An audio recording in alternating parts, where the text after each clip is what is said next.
You know, I actually thought this was a unique idea, but it turns out I was wrong. After my video with the Spinosaurus, a lot of you guys have been asking me to remake the video, but with these guys. And not just you. I see other YouTube videos with the V-Rexes, and in the comments are people wondering what would happen if Disney's monsters were to be placed in Peter Jackson's Skull Island. So that's what we're going to be taking a look at today. Could Disney's Carnotaurs survive Skull Island's biodiverse fauna? From fish that grow bigger than a bus and hunt like crocodiles, all the way to evolved T-Rexes that abuse steroids. Will Disney's Carnotaurs pair be able to not just survive but possibly even thrive in one of the most competitive dinosaur universes ever created? Before we get into the analysis, do me a favor and hit that subscribe button. You could also unsubscribe if the content isn't for you. I also finally made a TikTok because some of you found it strange that I don't have any other socials than Discord, if that counts as a social. I've got some videos I plan on uploading this Saturday, so go over there and follow me on the Spyware app. Speaking of Discord, you can join me in the description. We're almost at 600 members. If you like anything with teeth and lived during the same period as your great aunt, you're gonna like it there. Before I start this deep dive, I'd like to clarify that I'm referring to Peter Jackson's 2005 Skull Island, not the MonsterVerse Skull Island. The Carnotaurs wouldn't survive there at all. I'll be giving out the stats of Disney's Carnotaurs first, and like I said, it's gonna be the same pair as seen in the movie. These animals are drastically upscaled from the real Carnos. As a matter of fact, if a real Carno was the same length of Disney's, they wouldn't be nearly as heavy, which is a given since Disney's Carnotaurs are actually T-Rexes in a sense. If you're confused, the Carnos were originally supposed to be T-Rexes that could talk, but they scrapped it because they wanted something different, and a big horned dinosaur that can't talk is arguably more terrifying. They aren't exactly like a T-Rex since the body still kinda has that Abelisaur shape overall, but the pure bulk and muscle density definitely resembles that of a big T-Rex. In Disney's Dinosaur, these guys were a pair until Bruton indirectly killed one of them after 20 tons of debris fell on one, but the other one did survive. In this video I said that the male could possibly be the smaller one because I based it off of raptors today, where the females are usually larger than the male. But a few of you are saying the big one is the male, which I guess would make sense because it's a kids movie. As I've said, the sizes for these guys isn't really confirmed, but the very lowest, and I mean lowest weights, place them at 10 tons, with the highest ones with calculations using Sue as a base model, a weight of 24 tons. It sounds outlandish, but that is quite possible. I mean, we see some charts showing just how big they would be next to Baleen, who's a massive Brachiosaurus.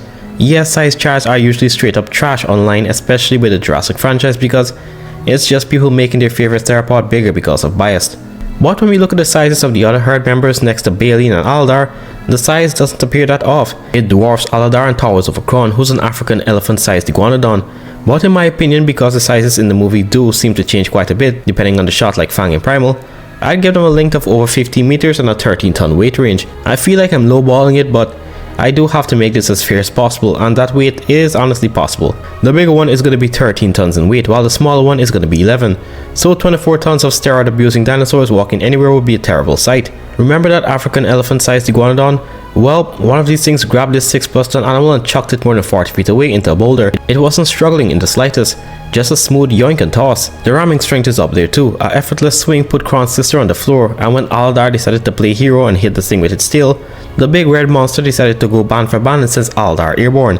They can dispatch stuff quickly too. I actually counted this. In 4 seconds, one killed an adult iguanodon and began to eat it. We can see the chunks of flesh being torn apart in the background. Scratch that, I don't even know if it killed the guy. All we see is it grabbed the dude and 4 seconds later pieces of him are being eaten. When it comes to durability, they don't have many feet, but they do have one big one. During the cave collapse, one of them survived boulders falling on its body from all sides. It did have a slight limp, but that was temporary and didn't last long. So, not too long later, we see that thing running and fighting as though nothing ever happened. This is why you don't do steroids, kids. Instead, do cocaine. Stop it. Get some help. Speaking of running, this thing was able to shoot up a cliff, jumping from rock to rock faster than Kron, who's a quadruped that has better stability and could run faster. It knows when to back down, and like any real predator today, it did try to do a mock charge to try and cause a stampede to expose the old and the sick. And when that didn't work, it went for a member of the herd that was isolated from the rest of the group. If it was the two of them, I don't think Aladar would have tried that call. They might be a little puzzled, but chances are he's gonna get Kron's lieutenant's treatment. The endurance for both of these guys is pretty solid too, traveling for hundreds of miles in scorching heat, living off from carcass to carcass until they catch up to the herd. And that's a lot. They were the absolute predators in the dinosaur universe. Even a fully grown sauropod, while tired and barely able to walk, tried her best to move when Kron gave the call to let the herd know the Carnos were in the area. As a matter of fact, the entire herd immediately got up and picked up the pace when they were aware of this. They may have been the undisputed predators that were feared by all in their verse, but what about a habitat where death was almost as common as life itself? Skull Island was actually part of a supercontinent that did actually exist called Gondwanaland, but after the continents that we know today split apart, Skull Island was separated. It was constantly being torn apart by the tectonic forces that, believe it or not, would allow for different species to enter and leave the island when a temporary land bridge would form, when it got linked to one of the main land masses, but eventually got so bad that this wasn't possible anymore. Now the island is constantly sinking, which means land space is getting reduced.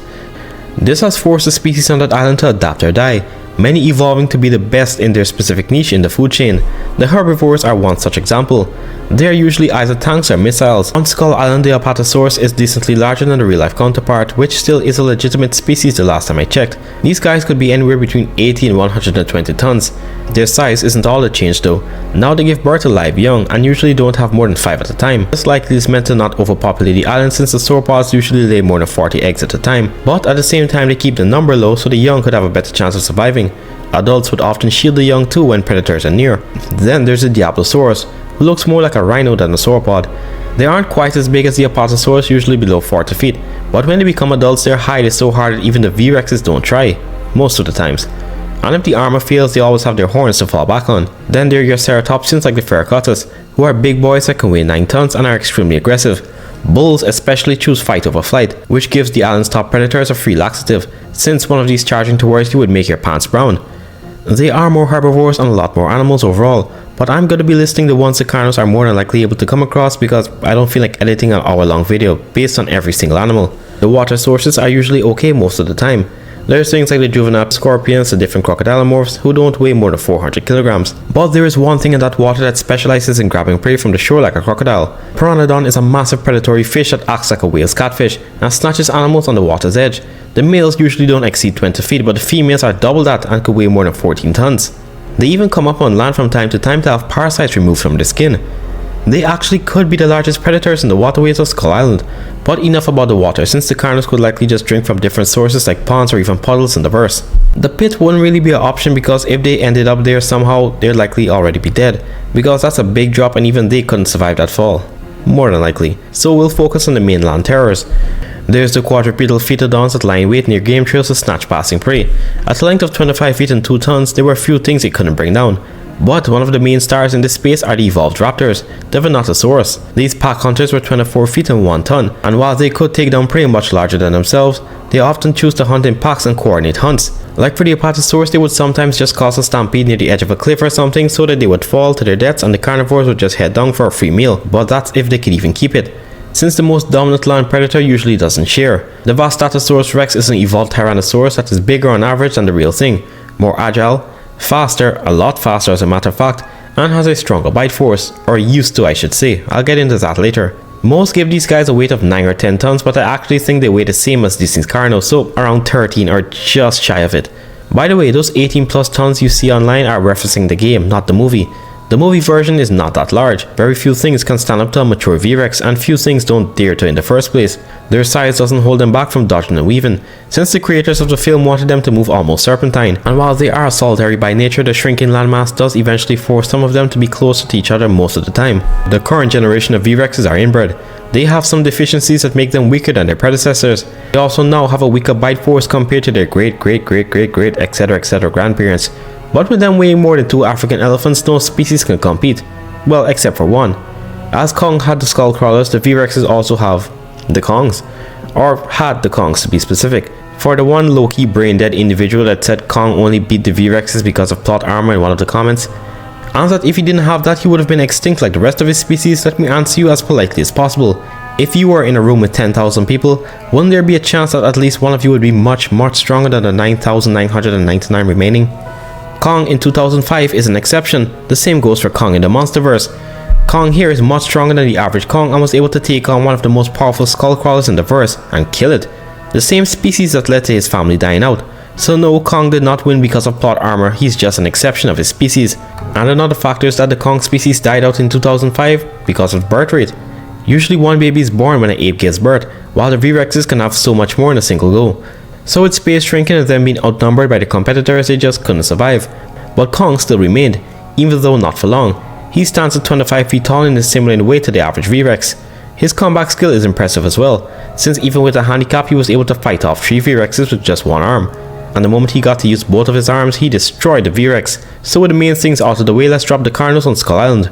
Right off the bat, as a pair, almost no herbivore can stand a chance against them. Given that even an adult Brachiosaurus feared them, I'd say that a pair could take down any single Apatosaurus, but the stampede would likely lead to their death if it was in their direction. The Diablosaurs would be at risk too. The Vastatosaurs may have had an issue, but they're usually solitary, and a pair of roid-raged Abelisaurs could get past their defenses. And even if it happens to be too much, they just go on to find something else, since Skull Island also has Hadrosaurs. As for the Ceratopsians, they can't win a roid-rage battle. Disney's Carnos behave like real-life animals, so it would know when to back down, but they should be able to overpower a bull individually. Surviving 20 tons of boulder should give it more than enough durability to survive a mini charge from a Ferrocotus. So we're good on prey. But what about the actual dangers? If they decide to go to large freshwater sources to drink, they could get ambushed by a Pteranodon. And if it's a 14-ton maxed out female, things aren't going to be looking good for these guys. But there's one crucial thing: leg strength. These guys have powerful legs, and one was able to stop itself from being pushed off a cliff at first, even though Iguanodon ran into it at full speed, not to mention its lifting strength. If it can chuck a 6+ ton Iguanodon 40 feet, then they should be able to at least drag this fish out of the water while it's latched on. That's another thing the Pteranodon doesn't have: a powerful bite force compared to its size. Is it strong? Yes, definitely. But those teeth are long and sharp, meant for grabbing prey and preventing escape rather than crushing. I mean, it couldn't even break through the tree roots when biting. Most think just because it has the name piranha it has a powerful bite force, because piranha have one of, if not the strongest bite force pound for pound of any fish. The piranha have more thick and triangular teeth and a more compact face, while the Pteranodon looks more like a Payara. Even their head structure looks very similar. So if one did latch on, one of the Carnos should be able to drag it out onto the land, and even if it didn't, then the other Carno will just attack it from the side. It will be a little flabbergasted at first though. For the sake of this video, and I know you guys would just want to know, let's say that they found themselves in the pit somehow. Obviously they are more powerful than any arthropod there, but the sheer number could be a problem. The Wetorex literally doesn't have fear and just eats whatever falls into the pit. So chances are that the two of them could eventually be overrun with hundreds of thousands of invertebrates in that pit. Or with how much endurance they have, they could just somehow find a way out, if that's possible. But the place they're more than likely to try and establish a territory is the plains. So straight up defeated on no stand a chance, and even the largest Venatosaurus pack wouldn't want to tussle with two massive horned carnivores as big as the Vastatosaurus. Speaking of the V-Rexes, what about them? Okay, if it's a one-on-one, I got Disney's Carno. They both are basically the same size, but the Carno has much better feats. We see a V-Rex die after a 5-ton rock got thrown on his head, compared to Disney's Carno, surviving the ceiling of a cave falling on it. And the Carno also takes power.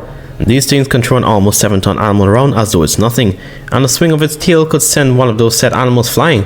While the V-Rex's biggest feat was, I guess, persistence, because if a Carno was in their situation, it would count its losses and back down.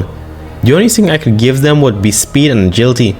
And I don't even know if I want to give them that, seeing what the Carnos were able to do. If it were the V-Rexes from previous generations, then it would be closer because they were at peak form, but the current generation isn't as it used to be. I'd give the Carnos a higher bite force too, and don't come in the comments and tell me that the real T-Rex has a stronger bite force than the Carno, because guess what, this isn't a real Carno, it's fiction. And the bite force of these things are so strong that it almost insta-kills a bull iguanodon and starts eating, and as I keep bringing up, it was able to do this.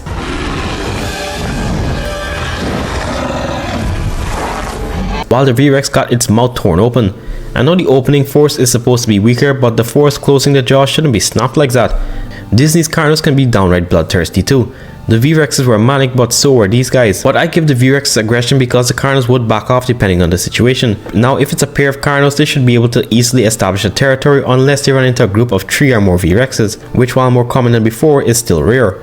In this instance, the Carnos would lose because a 3v1 would be too much even for them to handle. Or it could not be, because I don't think there would be 3 max size V-Rexes in the same place. But like I said, they could escape if they realize they're outgunned. However, would they do the same if faced with Kong? Okay, so this actually had me thinking. The Carnos would definitely attack him because it's just one of him and 2 of them. They have more durability and a massive bite force, but Kong has more arm strength, has better battle intelligence, and is more agile. If it's on the open plains with no terrain advantage and for whatever reason both parties decide to throw away survival and do a deathmatch, I'd have to give it to Disney's Carnos. Kong might temporarily hold one off, but the other one's just going to come from behind and tear into the ape. Kong will fight back and cause injury, but even if he does escape, chances are that he's going to die from blood loss. But this will almost never happen. Kong will likely just go somewhere with a terrain advantage, and he can use the environment as a weapon too. Imagine one of the Carnos seeing a massive tree trunk hurling towards their skull at 30 miles per hour. So if Kong injures any enough, chances are that they will back down. So then what's the verdict? Could the pair survive? Yes, actually the pair would do better than most. A 13 and 11 ton steroid theropod pair would have little competition, and they already are accustomed to ambush hunting and dispatching prey very quickly. Their only competition in my eyes would be a trio of large V-Rexes, which isn't that common, and of course Kong, who could at least take out one if he utilizes the environment. But with Kong being the only one of his species left on the entire island, there's a chance that they might never even meet him. So I'd say they have around an 80% chance of surviving. Biggest ops would be a large V-Rex group or Kong, who might not even run into them. But let me know what you guys think. Would they do as well as I say, or would they have much more difficulty trying to survive on this island? Leave your theories in the comments. Anyway, that's all for now folks. Don't forget to like, subscribe and follow my TikTok. I'll see you in the next video.